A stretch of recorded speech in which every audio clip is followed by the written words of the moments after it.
तो जो नियम कायदा है उससे डिस्कशन होनी चाहिए। अब अगर कोई तानाशाही अगर दिखाए तो ये गलत बात है। इसमें देखिए किसी भी कीमत पे इसमें जीपीसी बोर्ड बैठा है, लेकिन ये असंवैधानिक बिल। नमस्कार, आप देख रहे हैं सिटी पोस्ट लाइव और मैं हूं आपके साथ हर्षिता प्रताप सिंह।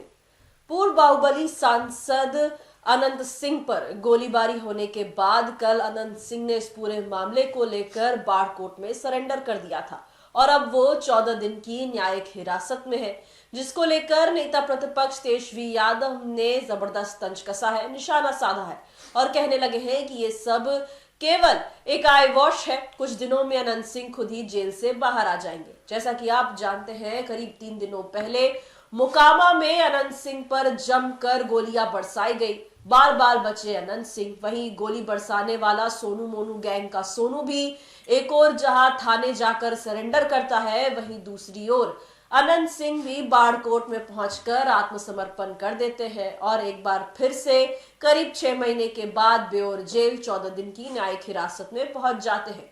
तो वही उनकी न्यायिक हिरासत में जाते ही तेजस्वी यादव उनके बाहर आने की भविष्यवाणी करने लगे। वहीं दूसरी ओर बता दें कि प्रधानमंत्री नरेंद्र मोदी का एक बिहार दौरा अगले महीने हो सकता है, जिसको लेकर तेजस्वी यादव ने प्रधानमंत्री नरेंद्र मोदी पर जमकर निशाना साधा है। क्या कुछ कहा है, उनका ये बयान सुने। और किसानों को सौगात दिए जाने की बात कही जा रही है। देखिए हम तो बार बार कह रहे हैं कि अब बिहार में चुनाव आने वाला है। पहले भी हमने कहा था, हर 2 दिन पे कोई ना कोई कूद करके बिहार आएगा। इन लोगों को बिहार के तरक्की और बिहार के विकास से मतलब नहीं, केवल चुनाव से मतलब है कि कैसे सत्ता में केवल बने रहे।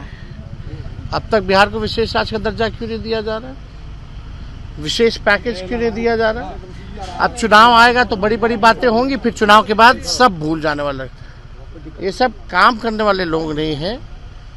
केवल लोगों को बीच आकर के जुमलेबाजी करना, झूठ बोलना, झूठा आश्वासन देना, ये इन लोगों का काम है। सर, जेपीसी को लेकर जिस तरीके से विरोधी सांसदों को सस्पेंड कर दिया गया है, वक्फ वाले जेपीसी को लेकर क्या कहिएगा? अब देखिए, अभी जेपीसी में मामला जब गया है तो जो नियम कायदा है उससे डिस्कशन होनी चाहिए। अब अगर कोई तानाशाही अगर दिखाए तो ये गलत बात है।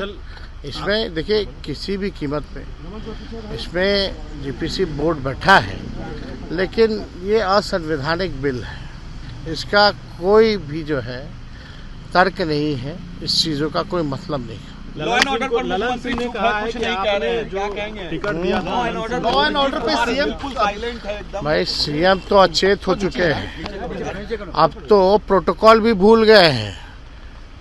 कल उपराष्ट्रपति आए, उनको लाने तक नहीं गए। अब ये हालात हो गए हैं, कम से कम प्रोटोकॉल तो निभाना चाहिए। वो अचेत अवस्था में है और ये जितना ये सब जो कार्रवाई जो खाली आई वॉश है, देखिएगा थोड़े दिन बाद सब बाहर आ जाएंगे। जितन मांझी कह रहे ताकतवर है अनंत सिंह। अगले महीने की 24 तारीख को प्रधानमंत्री नरेंद्र मोदी का बिहार दौरा हो सकता है। किसानों को कई सौगात दे सकते हैं, जिसको लेकर तेजस्वी यादव ने तंज कसा और कहा कि क्योंकि इस साल बिहार में चुनाव है, इसीलिए सबको बिहार याद आ रहा है। वैसे तो बिहार पर किसी का ध्यान जाता नहीं। साथ ही साथ सवाल खड़े किए कि आखिर बिहार को विशेष राज्य का दर्जा अब तक क्यों नहीं मिल सका है। अगर बिहार की इतनी चिंता है तो बिहार को विशेष राज्य का दर्जा क्यों नहीं दिया जाता है।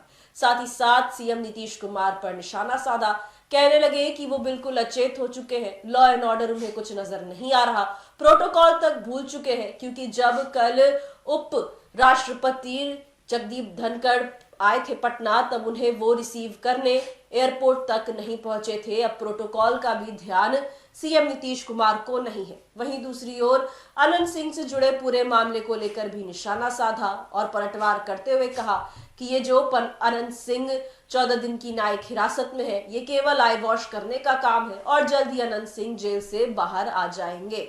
सीएम नीतीश कुमार हो, पीएम मोदी या फिर बाहुबली अनंत सिंह, सब पर जमकर निशाना साधते नजर आए तेजस्वी यादव। क्या कुछ कहा, ये हमने आपको सुनाया। फिलहाल इस खबर में इतना ही।